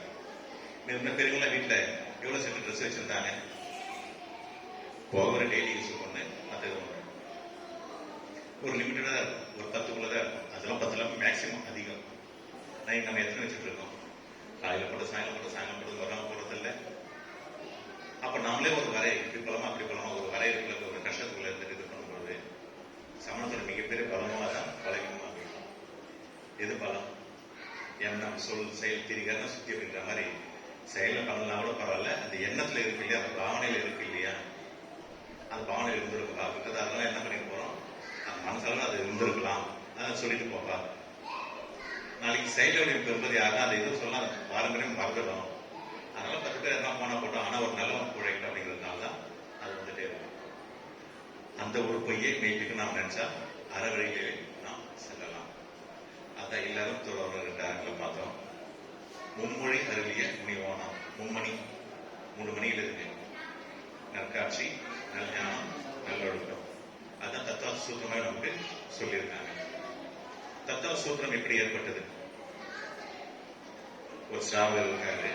ஒரு ஸ்ராவகர் வந்து அவர் என்ன பண்றாங்க, நம்ம மோட்சம் போறதுக்கான ஒரு வழியை அறவழியை நம்ம கண்டுபிடிக்கிறோம் அப்படின்னு என்ன பண்றாங்க, டெய்லியும் நம்ம ஒரு அரசியல் நம்ம செஞ்சுட்டே வருவோம் அப்படின்ட்டு ஒரு ஸ்லோகம் எழுதி வைக்கிறார். வீட்டு யாராவது வந்து எழுதி வச்சுட்டு இருப்பாரு. தர்ஷன, ஞான, சாரித்திரம், மோட்ச மார்க்கம். தர்ஷனங்கிறது காட்சி, ஞானம், நம்பிக்கை, காட்சி, அடுத்தது ஒழுக்கம். அப்ப இதை பார்த்து இவங்க பண்ணிட்டு இருக்காரு. அப்ப இவர் ஒரு வேலை இருக்கு அப்படின்னும் போது இவர் என்ன பண்றாங்க, வெளியே போயிட்டு வருவாங்க. அவன் தான் வீட்டில் சொல்லுவாங்க, இந்த மாதிரி வந்து முனிவர்கள் வருவாங்க, அவனுக்கு ஆகாரம் கொடுத்துட்டு அதை இது பண்ண வேண்டும். அப்புறம் முனிவர்கள் அவங்க இது கொண்டாச்சு, அவன் 10 ரூபாய் கொடுத்து அவங்க உணவு கொடுத்துட்டு போயிடுவாங்க. அவர் போக அந்த இது பார்ப்பார். இந்த இதுல வாசகத்தை எழுதி வச்சிருக்கும், தர்ஷன, ஞான, சாரித்திராணி, மோட்சமா இருக்கணும். கூட என்ன சேர்ப்பாங்க, சமயக்கிட்ட பதத்தை மட்டும் சேர்ப்பார். சமயக்கிட்ட பதத்தை சேர்த்து அவர் போயிடுவார். அடுத்து அந்த குடும்ப தலைவன் வருவாங்க. குடும்ப தலைவன் வீட்டுக்கு வந்து தான் அதை கேட்பார், இந்த மதத்தை எழுதி வைக்கிறார் அப்படின்னும் போது இந்த மாதிரி ஒரு முனிவர் வந்து ஆகியோருக்கு போகுவதை எழுதினாங்க. அப்ப தர்ஷஞான, சாரித்திராணி, மோட்சமா இருக்கணும். இவரு ஒரு நல்ல குருவா இருப்பார். நம்ம போற வழிக்கு நம்ம துணை பெறுவார்ட்டு இவர் தேடிட்டு போறாங்க. ஒரு வனாந்தரத்துல அங்க இருக்காங்க. அவர் சாமியார் நல்லா முடிச்சு இது பண்ணதுக்கு அங்க வீட்டுக்கு போய் பார்த்ததும் அவர் தான் ஆச்சாரிய உமா சுவாமிகள். அவனு போய் கேட்டதுக்கு இவர் ஒண்ணு கேள்வியெல்லாம் கேட்கறாங்க. அவர் பதிலா சொல்லிட்டு இருக்காரு. மோட்சம்னா என்ன, மோட்சம் போறது வழி என்ன அப்படிங்கிறது சமய தர்ஷன, ஞான, சாரித்திராணி, மோட்சம் ஆகுங்க அப்படிங்கிறாங்க. என்னங்க, நற்காட்சி, நல்ஞானம், நல்லொழுக்கம், இம்மூன்றும் முக்திக்கு ஏணிப்படியாமே. முக்திக்கு ஏணிப்படி. ஏணிப்படி எப்படி இருக்கு? நற்காட்சின்ற ஒரு தோணும், நல்ஞானங்கிற ஒரு 2 கால்களுக்கு நடுவில் நல்லொழுக்கின்ற படிக்கற்களாக இருக்கின்றன. இப்போ ஒன்றில்லாத ஒண்ணு ஏணியில உபயோகப்படுத்த முடியுமா? 3 இருந்தாதான் உபயோகப்படுறது. ஏணி உபயோகப்படுது இல்லையா? அந்த மாதிரி அறவாழ்ல நம்ம போகணும் அப்படின்னு பாத்தீங்கன்னா நற்காட்சி, நல்ஞானம், நல்லொழுக்கம் இம்மூன்றும் இருக்க வேண்டும். அதுதான் மும்மணி அருளிய முனிவனம். 4 கதி வென்ற நற்றவனா. என்ன 4 கதி? மனித கதி, தேவகதி, விலங்கு கதி, நரக கதி. அப்ப இதெல்லாம் முடிச்சுட்டு என்ன பண்றோம், நம்ம 4 சொல்லிட்டே வரதுனால 5வது கதி என்ன நம்ம மறந்துட்டோம். அது விலங்குதான் போட்டு வைக்கிறோம். பெரியங்களா, பெரிய சந்திரனா. 5வது கதியை நம்ம அடைஞ்சிக்கிட்டே இருக்க வேண்டும். அதுதான் 5 அடக்கிய அறவோணம். 5 இது 5 ரதங்கள் கூட்டிய, 5 குதிரைகள் கூட்டிய ரதம். இந்த உடல்ல எப்படி சொல்றாங்க, 5 குதிரைகள் கூட்டிய ரதம். இது யாரோட கட்டுப்பாட்டில் இருக்கணும்? பார்த்தசாரதி கட்டுப்பாட்டில் இருக்குல்ல. பார்த்தசாரதி யாரு? பார்த்தசாரதி யாரு? ரதவட்டி யாரு? நாம நம்முடைய கட்டுப்பாட்டில் தான் இருக்கும். 5 நம்முடைய கட்டுப்பாட்டில் இருந்தால் அறவழியில் நாம் செலுத்தினால் இலக்கை 4 ராத வீதியில சுத்தி வந்து திரும்ப இருக்கு. அடுத்த வருஷம் நம்ம சுத்தி வரலாம். இல்லைன்னா என்ன ஆகும், அதை எங்க போயிட்டு கூட படம் சாச்சிட்டு ஒரு இடத்துக்கு போயிட்டு திரும்ப அடுத்த புதுசா ஒன்று செஞ்சு வச்சு திரும்ப புதுசாக செஞ்சு உடலை பெற்று மீண்டும் மீண்டும் மீண்டும் பிறவில பிறந்து ஏதோ ஒரு கதியில பிறந்து அரைகதி, இளங்கதி, இந்த 4 கதியில பிறந்து வந்து போயிட்டே இருக்க வேண்டும். அறுபொருள் உழைத்த அறவோணம். அறுபொருள் என்னென்ன? ஜீவன், அஜீவன், தர்மம், அதர்மம், காலம், ஆகாயம். இதெல்லாம் ஒவ்வொன்றோடு ஒன்றொன்று தொடர்புடையன. ஜீவனா நம்ம இருக்கிறது, அஜீவன் பொருட்கள், தர்மம், அதனால பொருட்களின் தத்துவம் அதான் சொல்லிக்கலாம். எப்பொருள் யார் யார் வாய் கேட்கணும் அப்பொருள் மெய்ப்பொருள் காண்பது அறிவு. அந்த பொருட்களோட இயல்பு என்ன, இதனோட இயல்பு என்னன்னா அந்த அறத்தினுடைய நாம் தெரிய வேண்டும். எழுநய தத்துவம், 7 நயங்கள் பார்க்கிறோம். சமணம் என்பது என்ன அர்த்தம்? ஏகாந்தமா அநேகாந்தமா? சமணம் அநேகாந்த கொள்கை உடையது. பகுத்தறிந்து ஆய்தல் தான் இங்க சமணத்தோட கொள்கையே. சமணம் பாத்தீங்கன்னா கடவுள் மறுப்பு கொள்கை உடையதுதான். நாம என்ன பண்றோம்? இந்த பகுத்தறிந்து ஆய்தல் இல்லாததுனால மீண்டும் கடவுள் ஏற்பு கொள்கையில் நம்ம ஏகாந்த சிந்தனையோடு வந்துட்டு இருக்கோம். அநேகாந்த கொள்கைப்படி நாம் பகுத்தறிந்து ஆய வேண்டும். ஜினாய நமக என்று கூறிக்கொண்டிருந்தால் நாம் ஜினாவது எப்பொழுது, எங்கு, எப்படி இதெல்லாம் பகுத்தறிஞ்சு ஆயாதான் நம்முடைய இலக்கை நாம் அடைய முடியும். அதற்குண்டான வழிகள் தான் அறவழிகள். 8 கர்மங்கள், 9 நயங்கள், 10 தர்மங்கள். தசலட்சம் வருது இல்லைங்களா? தர்மத்தின் லட்சணம் என்ன? ஒரு ஜீவனின் லட்சணங்கள் என்ன? உத்தம சமா, மாதவம், ஆர்ஜவம், சௌஷம், சத்தியம், சையம், தர்மம், தியாகம், ஆகிஞ்சன்யம், பிரம்மச்சரியம். இதுவெல்லாம் தான் அறன்னு சொல்லியிருக்காங்க. நீ சமோசன வைபவம் சொன்னாங்க. சமோசனத்துக்கு செல்லக்கூடிய அது ஒரு விசரணத்துல இருக்கு. அது இங்கிருந்து போறதுக்கு பாத்தீங்கன்னா 20,000 படிக்கட்டுகள் இருக்கணும். எத்தனை படிக்கட்டுகள் இருக்கும்? 20,000 படிக்கட்டுகள் இருக்கும். அதுவும் எப்படி படிக்கட்டுக்கலாம்? நகர படிக்கட்டுகள். எஸ்கலேட்டர் பார்த்துருக்க இல்லைங்களா? அந்த எஸ்கலேட்டர் மாதிரி இருக்கும். அங்க பூமிகள் பார்க்கும்போது 7 பூமிகள்லாம் இருக்கு. அந்த பூமிகளை பார்க்கும்போது ஒவ்வொரு நாட்டிய சாலைகள்லாம் இருக்கு. நிறைய பேர் போயிருக்காங்க. நீ 10 பேர் வர்றாங்க. அப்படியே கோயில கேட்டு அப்படியே வெளியே உட்காந்து காதலும் உட்காந்து கேட்டு அப்படியே திரும்பி போயிடுறாங்க. சரி வந்து எப்படி கோயில் சுற்றி பார்த்துட்டு போயிடலாம். மூலவர் தரிசனம் பண்ண மாட்டாங்க. சரி பொறுமையா பார்த்துட்டு போகலாம். இப்பதான் எது பேசிட்டு இருக்காங்க, நல்லா காதல கேட்டு இப்படியே வெளியே இருந்து வீட்டுல வெளியே உட்காந்து கேட்டுடலாம். எல்லாமே இங்க இருக்கிறவங்க தான் வாய்ப்புக்கு எப்படி பயன்படுத்திக் கொள்கிறார்கள். நிறைய பேர் சமோசாப்பிட்டு போறாங்க. அதை வழியில் ஈடுபடாததுனால என்ன பண்றாங்க? டான்ஸை பார்த்துட்டு பாதி பேர் திரும்புறாங்க. கிட்ட போயிட்டு இந்த பூமியாரெல்லாம் பார்த்துட்டு நல்லா சீரியல் லைட் போட்டுருக்காங்க, எல்இ லைட் போடுவோம், ஃபோக்கஸ் லைட் போடுவோம், நல்லா தெரியுதுப்பா. இப்படியே பார்த்து மூலம் தரிசனம் பண்ணாம அப்படியே போயிடுறாங்க. சமோசானத்தையும் நடக்கிறது. நாம் என்ன செய்ய வேண்டும்? மனிதராக பிறந்த நாம் ஒவ்வொருவரும் பகுத்தறிந்து ஆய்ந்து இல்லறதுக்கு நாம் என்ன செய்யணும் என்பதை யோசிக்க வேண்டும். சாரம் அப்படின்னா என்ன? சாரம் அப்படின்னா வீடு கட்டும்போது சொல்றாங்க சாரம் கட்டணும் அப்படின்ட்டு. ஒரு உபகாரமாக இருப்பது. ஆத்மசாரம் என்ன? ஆத்மனிக்கு எது சாரமாக இருப்பது? இந்த அறங்கள் சாரமாக இருக்கின்றன. எண்ணம், சொல், செயல் என்பது போல இந்த சாரம் என்பது பார்த்தீங்கன்னா எண்ணத்துல உதிப்பது. இதுல பார்க்கும்போது ஆச்சாரம் இதெல்லாம் ஒரு வழிவகை சொல்லியிருக்காங்க. இந்த அறவழிக்கு வரும் அப்படின்போது இதெல்லாம் ஆச்சாரங்கள். அறத்திற்கு எதிர்ப்பா வரது எல்லாமே அதிச்சாரங்கள், அனாச்சாரங்கள் சொல்றாங்க. இந்த நடைமுறை வரது எல்லாம். இப்ப இந்த கலாச்சாரம் அப்படின்னு பார்க்கும்போது இந்த சமணர்களோட கலாச்சாரம் தான் அப்படின்னு சொல்றோம் இல்லைங்களா? இந்த ஒழுகலாறுகள் தான். இந்த ஒழுகலாறுகள் தான் நமக்கு கலாச்சாரமா வருது. இந்த கலாச்சாரத்தை நாம இதெல்லாம் தலைமுறை கொண்டு போய் சேர்க்கிறோம் இல்லைங்களா? அது அந்த அற ஒழுக்க விதிகள். நூல் அப்படின்னு பார்க்கும்போது இன்னைக்கு இந்த கோடை காலத்தை பார்க்கும்போது காத்தாடி விடுகிறோம். காத்தாடி விடும்போது அது எதோட கண்ட்ரோல் இருக்கு? ஒரு நூல் அந்த வெயிட்டோட கட்டுப்பாட்டில் இருக்கு. அது சுதந்திரமா தெரியுது. அது மாதிரி மனமும் சஞ்சலம் முடியாது. அதை என்ன பண்ணணும்? சுவாத்தியாயம், கர்ம, தபச, தபம் என்ற ஒரு இதுல அந்த நூல்ல வந்து நம்ம ஆடும் பொழுதுதான், அந்த நூலிலே தவத்துல தோயும் பொழுதுதான் நம்ம வேற எங்கேயும் அந்த பொருள் மீது சிந்தனை வரும். அந்த சிந்தனை தவத்தை முடிந்த பிறகு நம்ம என்ன வாசித்தோம், என்ன சுவாசித்தோம், அதை மீண்டும் காட்சிப்படுத்துவதுதான் தியானம். அந்த வகையிலே நாம் சுவாத்தியம், கர்ம, தபசம் போல தவத்தினையும் செய்து தியானத்தையும் செய்ய முற்படுவோமாக. தவமும் காமுடையாருக்கே கிட்டும். இப்போ காட்சி எனப்படுவது யாருவில் என்னங்க காட்சி? பொதுவாக விஷுவலைஸ் காட்சி கொடுத்ததுதான். நேற்று போயிட்டோம்பா, நேற்று 8 மணி இங்க பேசிட்டு இருந்தோம். அது நாளைக்கு சிந்தனை பண்ணும்பொழுது அது தியானம். அதே மீண்டும் சிந்தனை பண்ணும்போது அது தியானம். சார் தியானத்தின் மூலமா நான் எங்க போய் அடைய போகிறோம்? ஒரு இலக்கை அடைய போகிறோம். அந்த இலக்கு என்ன? அதுக்கு உண்டான வழிமுறைகள் தான் இந்த அறம். அந்த வகையில் நாம் ஒவ்வொருவரும் திவ்ய துணியை அறத்தை நாம் கேட்டு பயன்பெற வேண்டும். இல்லறம் எனப்படுவது பார்த்தீங்கன்னா அன்புடைமை. அந்த அன்புடைமையை பார்க்கும்போது தன்னலம் இருக்கும். துறவரங்கிறது பாத்தீங்கன்னா அருளுடைமை, அதுல பொது நலங்கள். நீங்க நம்ம பஞ்சமதான் சொல்றோம், ஐவரை வணங்குறோம். யார் யாரை வணங்குகிறோம்? அரகந்தர், சித்தர், ஆச்சாரியர், உபாத்தியாயர், சர்வசாதாரியர். அரகந்தர் எத்தனை குணங்களை அழிச்சவர்? எத்தனை கர்மங்களை அழித்தவர்? 4 கர்மங்களை அழித்தவர். அவருக்கு இன்னும் 4 கர்மம் பாக்கி இருக்கு. சித்தர் எத்தனை கர்மங்களை அழிச்சவர்? 8 கர்மங்களை அழிச்சிட்டவர். ஆச்சரியரி.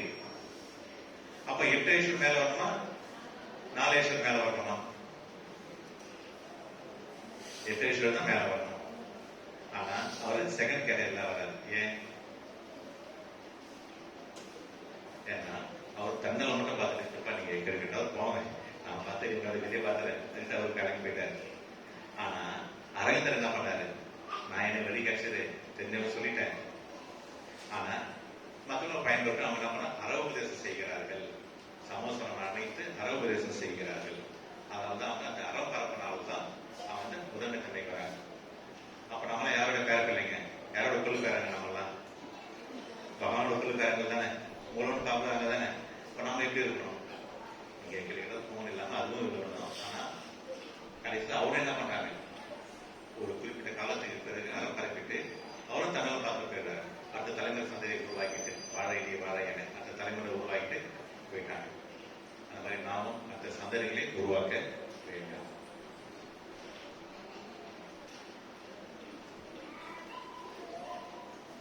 இதுக்கு நிறைய நூல்கள் நம்ம வந்து பாத்தீங்கன்னா ஆதாரம் சொல்லியிருக்காங்க. அதை பார்க்கும்போது எண்ணம், சொல், செயல், திரிகரணம், சுத்திகளுக்கு பார்ப்பது நாம் எப்படி தெளிவாக இருக்க வேண்டும், எண்ணங்களுக்கு பார்ப்பது நாம் எப்படி பயன்படுத்த வேண்டும். நல்ல விதையை நாம் தூவ வேண்டும். அதை மீண்டும் சிந்தனை பண்ண வேண்டும், தியானம் பண்ண வேண்டும். அந்த வகையில் நாம் ஒவ்வொருவரும் இலக்கை நோக்கி பயன்பெற வேண்டும். அன்பும் அறனும் உடைத்தாயே, எங்கே கேள்விப்பட்ட குரல் மாதிரி இருக்கு. அன்பும் அறனும் உடைத்தாயே இல்வாழ்க்கை, பண்பும் பயனும் அது. அன்பும் அறம் இல்லது, அதை இல்லறத்துக்கு புறப்படுது. அந்த உத்தமசமா 10 அறங்கள், 12 பாவனைகள், 16 பாவனை, 12 சிந்தனைகள். அதெல்லாம் இந்த மீள் சிந்தனைகள். எதிலிருந்து மீள்வதற்கான சிந்தனை? பிறவிலிருந்து மீள்வதற்கான சிந்தனைகள். சாவர்கள் அப்படின்னு பார்ப்பது நம்முடைய கடமைகள் என்ன? தேவ பூஜை, குரு பாஸ்தி, சைவம், தவம், தியாகம், இது எல்லாமே நம்முடைய கடமைகள். நம்முடைய கடமைகள் என்னவென்று நாம் உணர்ந்து நாம் செய்ய வேண்டும். வெறும் சடங்குகளை மட்டும் பாராமல் பகுத்தறிந்து ஆய்ந்து நம்முடைய இலக்கு என்ன என்பதை நாம் உணர வேண்டும். அந்த வகையில் நம்மை நாம் வருவோம். நம்மை நாம் இறுதியாக நாம் எல்லாம் ஒரு ஓஷனிலே பயன்பட்டுக் கொண்டிருக்கிறோம். பெருமை பெருங்கடல் நீந்துவர் நீந்தால் இறைவனடி சேராதார். அப்ப என்ன பண்றது? ஒரு சமுதிரத்துல, மகா சமுதிரத்தில் நம்ம நீந்திட்டு இருக்கோம். அந்த ஓஷன்ல நீந்திட்டு இருக்கோம். அந்த ஓஷன்ல 2 ஷிப் இருக்கும். என்ன ஷிப்?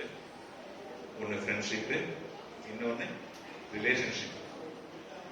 அந்த 2 ஷிப்புக்கும் நடுவுல ஒரு சுறாமி வந்து டிஸ்டர்ப் பண்ணிட்டே இருக்கு. அதான் என்ன ஃபிஷ்? பெரிய ஃபிஷ், செல்ஃபிஷ் ஃபிஷ். நான் மட்டும் செல்ஃபிஷ் பண்ணணும். அந்த இது தப்பிட்டா என்ன பண்ணணும்? நம்ம நீந்த வேண்டியது இந்த வருஷத்துல அதுக்கு என்ன சரியான வழி? ஒரு ஸ்கூல்ல சேர்ந்து நம்ம பார்த்து சேர்க்கல, இந்த ஸ்கூல்ல இது இருக்கா, சிபிஎஸ்சி, இந்த கட்டணம் அந்த கட்டணம் பார்த்து சேர்க்கல இல்லைங்களா? ஓஷனம் முடிவு பண்ணணும். அதை போய் கரை சேர்த்து என்ன ஓஷன் வேணும்? அதுக்கு ஒரு டிவோஷன் இருக்கணும். அதுதான் ஜெயின தர்மம். அதுதான் 63 தீர்த்தங்கள், 63 சலார்கள், சக்கரவர்த்திகள் எல்லாமே நமக்கு வரலாறுல ஸ்ரீபுராணம் கதைகள் மூலமா நமக்கு சொல்லியிருக்காங்க. அந்த ஒர்ஷிப் இருக்கணும். இதையெல்லாம் நம்ம இது பண்ண போட்டா அந்த ஷிப்ல பயணப்பட்டதை என்ன பண்ண முடியும்? இலக்கை நாம் அடைய முடியும். வையத்தில் வாழ்வாங்க வாழ்வார் தெய்வம், வானூரில் தெய்வத்தில் வைக்கப்படும். இப்போ வாழ்வாங்க வாழல, அதன்படியே நாம் வாழும் பொழுதுதான். இன்னைக்கு ஏபிஜே அப்துல் கலாம் என்ன சொல்லியிருக்காங்க?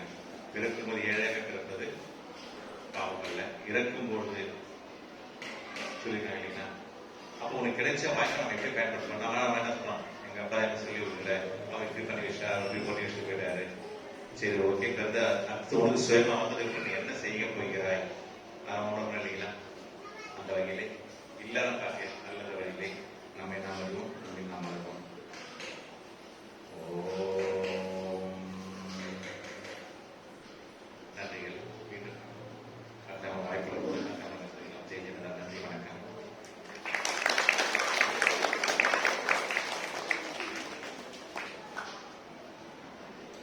மிக்க நன்றி சௌதரன் அவர்களே.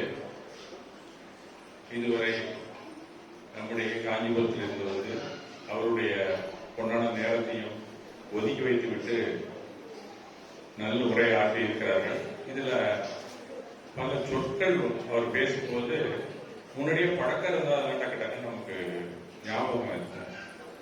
அந்த சொற்கள்லாம் என்ன அப்படிங்கிறது கூட நீங்க கேட்டு தெரிஞ்சுக்கலாம். நம்ம இன்னைக்கு கேட்கணும்னு நான் சொல்லல. இவர் சொன்ன சொற்கள்லாம் எங்க இருக்கு அப்படின்னு நம்ம ஆராய்ச்சி பண்ண ஆரம்பிச்சோம்னா அதை பல நூல்களை நம்ம தேடுவோம். இல்லைன்னா பல இந்த மாதிரி சொற்பொழிவுகளுக்கு போவோம். அதனால ஒரு சொற்பொழிவு நடக்கும். இப்ப நேற்றுக்கு பேசும்போது சாமியெல்லாம் எங்க இருக்கு, எங்கெல்லாம் கோயில்கள் இருந்தது, அங்க தெய்வங்கள் எங்க இருந்தது, அதெல்லாம் இன்னைக்கு ஏன் வீதிக்கு வந்தது அப்படிங்கிறதுக்கு நேற்று வந்து ஒருத்தர் சொன்னார், இந்த இடத்துல சிலை இருக்குங்க அப்படின்னு. இப்ப இந்த சாமியெல்லாம் என்ன சொன்னிச்சு அப்படிங்கிறத இன்னைக்கு சௌதரன் வந்து சொல்லியிருக்காரு. 2 தர்மம் சொல்லியிருக்காரு. ஒண்ணு துறவரம். துறவரம் நம்ம எடுத்துக்கல. இல்லறத்துல இருந்தா என்ன மாதிரி கலாச்சாரத்துல நம்ம வாழணும். இப்ப இருக்கிற கலாச்சாரம் ஏதோ ஒரு கலாச்சாரத்துல இருக்கிறோம், அது சரியா இருக்கா? இல்ல இல்லற தர்மம் அப்படிங்கறதுல என்ன சொல்லப்பட்டிருக்கிறது, அதன் மொழியில நம்ம நடக்கணுமா அப்படிங்கிறதுக்கு தான் இன்னைக்கு சாரை கூப்பிட்டுருந்தோம். இவர் இல்லற தர்மத்துல தலைப்புகள் தான் அதிகமா சொல்லியிருக்காரு. உங்களுக்கு ஒண்ணுக்கு விவரம் சொன்னா ரொம்ப நேரம் ஆகும். இப்ப அந்த விவரத்தெல்லாம் நீங்க தெரிஞ்சுக்கணும்னா இப்ப இந்த காலையில சொல்றாங்க 5ல இருந்து 7. இதுல பலரும் வந்து இப்ப 8 கர்மம் சொன்னாரு. தீர்த்தங்கரம்னா 4 கர்மத்தை அழித்தவர். அது என்னென்ன கர்மம்? அகாதி கர்மம் அப்படிம்பாங்க. அப்புறம் அகாதி கர்மம் 4 இருக்கும். அதுக்கப்புறம் தான் அவர் முழு கடவுள் தன்மை அடைந்து உடலை நம்ம விலக்கி சித்தத்துக்கு போவாரு. அதெல்லாம் அவர் சொன்னார். ஆனா நாம அதை வந்து என்னென்ன கர்மங்கள் 4 உட்பிரிவு இருக்கு, 148 இருக்கு. இப்ப இதற்கெல்லாம் ஒண்ணும் அர்த்தங்கள் இருக்கு. இது அன்றாட வாழ்க்கையில நம்ம என்னென்ன கர்மம் இருக்கு, இப்ப கர்மம்னா என்ன அப்படின்னு நம்ம திங்க் பண்ண ஆரம்பிச்சிருவோம். அந்த கர்மம்னா நாம ஒரு செயலை செஞ்சா அதுக்கு ஒரு விளைவு வரும் அப்படின்னு நம்ம ஒரு 2 நாளைக்கு நம்ம பேசும்போது பேசிட்டு இருக்கோம். செயல் விளைவு நமக்கு எப்பயுமே இருந்து கொண்டு இருக்கும். ஒரு செயலை செஞ்சா ஒரு விளைவு வரும். இப்ப நம்ம சாப்பிடுறோம்னா அது மலமா வெளியில போகும். நீங்க என்ன சாப்பிடுறீங்களோ அதுக்கு தகுந்தாப்புல கொழுப்பா சாப்பிட்டா என்ன ஆகுதும் பக்கத்துல யாரும் உட்கார முடியாது. அந்த மாதிரி என்ன நம்ம சாப்பிடுறோமோ அதனுடைய விளைவு எப்படி இருக்குன்னு அவங்க சிந்திச்சு செயல்படணும். இப்ப நமக்கு சுகர் அதிகமா சாப்பிட்டா சுகர் கண்ட்ரோல் இல்ல அப்படின்னு அர்த்தம். உடனே நம்ம மாத்திரை எடுக்காம இருக்கும். அடுத்தது அதுக்கான மாத்திரைகளை நம்ம எடுக்க ஆரம்பிச்சோம். இந்த மாதிரி ஒவ்வொரு செயலுக்கும் ஒரு விளைவு இருக்கு. இந்த செயல் விளைவு வந்துதான் கர்மம் சொல்றது. அதுதான் கர்மா தியரி. இந்த கர்மா தியரியில இல்லறதுல என்ன மாதிரி நீங்க செயல்கள் செய்தால் உங்களுக்கு விளைவு வரும், அந்த விளைவு மோட்சமாக இருக்குமா அப்படிங்கறதுதான் இப்ப இவ்வளவு நேரம் அவர் சொன்னார். உள்ள இருக்கக்கூடிய சாரம் அதுதான். இந்த கலாச்சாரம் நமக்கு வேணும். இந்த கலாச்சாரம் நம்ம அத்தனை பேருக்கும் வேணும் அப்படின்னு சொன்னா தனி மனிதனா ஆச்சாரம் நமக்கு தேவை. அதாவது ஒழுங்குதல், நல்ல ஒழுக்கம் இருக்க வேண்டும். அப்படி இல்லைன்னா அது அனாச்சாரம் அப்படிங்கிற மாதிரி சொன்னார். இது மாதிரி நம்ம கேட்டுக்கிறதாக்கா இப்ப நமக்கு சாதாரணமா ஒரு விஷயத்த நம்ம பார்த்தா நமக்கே அறிவு இருக்கு. ஆனா அது சரியான அறிவா அப்படின்னு சொன்னா இந்த மாதிரி உரைகள் யார் யார் சொல்றாங்களோ என்னென்ன நூல்கள் இருக்கோ அதெல்லாம் படிச்சோம்னா நமக்கு அதுல ஒரு ஞானம் வரும். நாமளே ஒரு விஷயத்தை பார்த்து நம்ம ஒரு அபிப்பிராயப்பட்டு உள்ளுக்குள்ள அனுப்புற அறிவு வேற. நூல்கள் செவி வழியா இந்த மாதிரி சத்சங்கம் நடக்குது, உரைகள்லாம் கேட்டோம்னா அது ஒரு அறிவு. இந்த 2 அறிவும் தான் நம்ம அன்றாட வாழ்க்கைக்கு மிக மிக அவசியம். அந்த 2ஐயும் மதி ஞானம் சுருத ஞானம் அப்படின்னு மகாவீரர் சொல்றாரு. இது 2மே நமக்கு இயல்புடைய இருக்கு. இப்ப ஆக்சுவலா மதி ஞானமும் சுருத ஞானமும் எல்லாருக்கும் இருக்கா அப்படின்னு பார்த்தா சில பேருக்கு இருக்காதுங்க. ஒரு சின்ன கதையை சொல்லியிருக்கேன். அது கேட்டீங்கன்னா மதி ஞானம் நமக்கு இருக்கா சுத்த ஞானம் இருக்காங்கிறது நம்மளே தெரிஞ்சுக்கலாம். ஒரு வசதியான குடும்பத்துல இப்ப இருக்கக்கூடியதுல ஒரு ஜமீன்தார் மாதிரி வச்சுக்கலாம். அவருக்கு ஒரு பொண்ணு, அந்த பொண்ணுக்கு கல்யாணம் பண்ணணும்னு சொல்லி கேட்கிறாரு. அவங்க எல்லாருமே இவங்க நான் பொண்ணு கொடுக்குறேன், இவர் எல்லா ஜாதகத்தையும் வாங்குறாரு, பாக்குறாரு, பிடிக்கலன்னு சொல்லிட்டு இருக்காரு. ஏதோ ஒரு காரணம் அவருக்கு சரியா அமையவே இல்லை. ரொம்ப நாள் ஆயிடுச்சு. இது புரோக்கர்லாம் சொல்றாரு, அவங்க எல்லாம் கொண்டாந்து கொடுக்குறாங்க, அப்பையும் சரியா அமையல. அப்போ ஒரு புரோக்கரை வந்து கண்ணாமண்ணு திட்டுறாரு, என்ன உருப்படாத ஜாதகம் வந்து கொடுக்குறா அப்படின்னு. அவன் யோசிச்சு வச்சு பார்க்கலாம். வரும்போதெல்லாம் அவன் கொஞ்சம் பணம் கேட்பான். ஒரு 10 ஜாதகம் வாங்கி கொடுத்தா நீங்க அதை கொடுங்கன்னா அதுக்கு பணத்தை வாங்கி கொடுப்பான். இப்படி ஒரு 10 தடவை வந்தா அவர் பணம் கொடுத்து அடுத்து போய் இனிமே ஒழுங்கா ஜாதகம் கொடுத்தா பணம் வாங்கினாலும் போய் அப்படின்னு சொல்லி திட்டுறாரு. அவன் ஒரு நாள் எடுத்துட்டு வரான் ஒரு ஜாதகம், இந்த ஜாதகம் உங்களுக்கு ரொம்ப பொருந்துங்க. அவன் வாங்கி பார்க்கலாம். பார்த்துட்டு எல்லாமே கரெக்டா கரெக்டாக இருக்கு, எல்லாமே சரியா இருக்கியா, இடத்துல முடிச்சிடலாம். பையன் வந்து வெளிநாட்டுல வேலை செய்யாது முடிச்சிடலாம். ஆனா 2 விஷயம் மட்டும் அவன்கிட்ட கிடையாது. அதனால நான் நல்லா சம்பாதிக்கலாம் வெளிநாட்டுல இருக்காங்க, முடிச்சிடலாம் ஏன் அப்படின்ட்டாரு. இல்லைங்க, நாளைக்கு என்ன எதுவும் சொல்லாதீங்க, 2 விஷயம் மட்டும் அவனுக்கு தெரியாது. அது போயிட்டு போய் அந்த 2 விஷயம் தான் பார்த்துக்கலாம் தெரியாது அப்படின்ட்டாரு. எல்லாம் முடிவாயிடுச்சு. நிச்சயதார்த்தம் முடிஞ்சது. கல்யாண தேதி வந்துச்சு. கல்யாணத்துக்கு பொண்ணு பிள்ளைய கூப்பிட்டு மணவரையில உட்கார வைக்கிறாங்க. ஹோமம் பண்ணிட்டு இருக்காங்க. அந்த பையன் உட்கார்ந்துட்டு இருக்கான். அந்த பக்கத்துல இருக்கிற வாத்தியார் என்ன பண்ணுவாரு, இந்த மாப்பிள்ளைக்கு என்னென்ன செய்யணுமோ அந்த ஹோம குண்டத்துல போட சொல்லுவாரு. குச்சி எடுத்து கொடி ஆடினா போட்டு இருக்கான். இவரு அந்த பக்கம் திரும்பிக்கிட்டு அந்த நெல்லு பொறி கொடுப்பாங்கல்ல, அதான் அந்த பையனை கொடுக்குற கொடி ஆடி.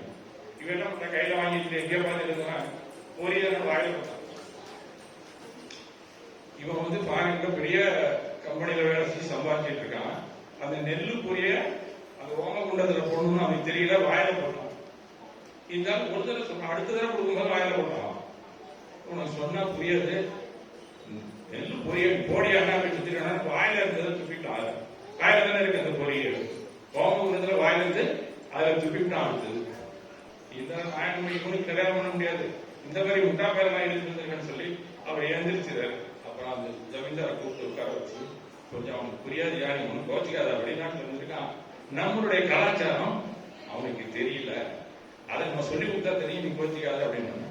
சரின்னு உட்கார்ந்துருக்காரு. தாலி எடுத்து கட் ஆஃப் கொடுக்க போனோன்னு அவன் ரொம்ப கோபப்படுறான். ஏன்னா ரொம்ப சம்பாதிக்கிறவன் ரொம்ப கடுப்புல ஏந்திரிச்சு, இதை ஒழுங்கா கட்டலன்னு சொல்லுவ, நீனே கட்டியா அப்படின்ட்டு போயிட்டான். ஏன்னா ஒரு சின்ன கதை தான், அந்த மாதிரி எவ்வளவு படிச்சிருந்தாலும் நம்மளுடைய கலாச்சாரம் தெரியவில்லை என்றால் நாம வேஸ்ட்.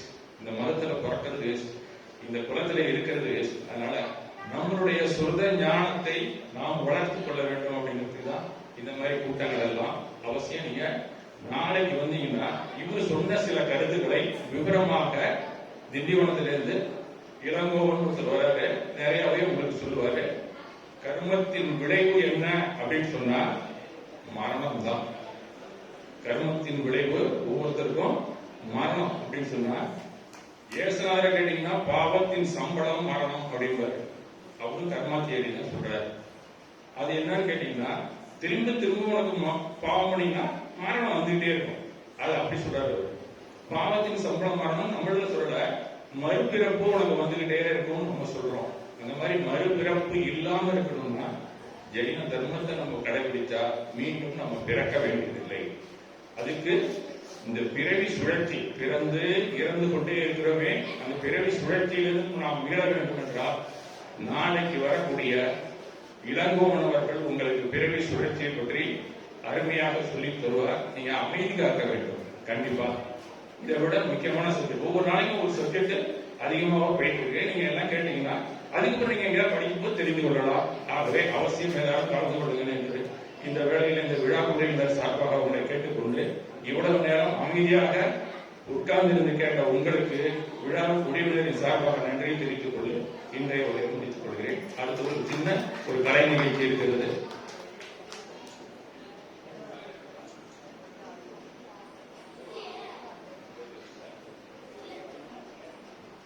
சிறப்பு விருந்தினருக்கு பரிசு பொருள் ஒரு கிஃப்ட் கொடுக்குறாங்க.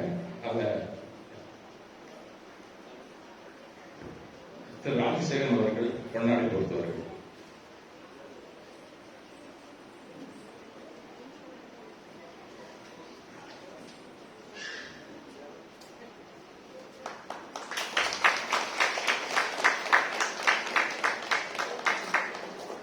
திரு ஸ்ரீபால் அவர்கள் நினைவு பரிசை வழங்குவார்கள்.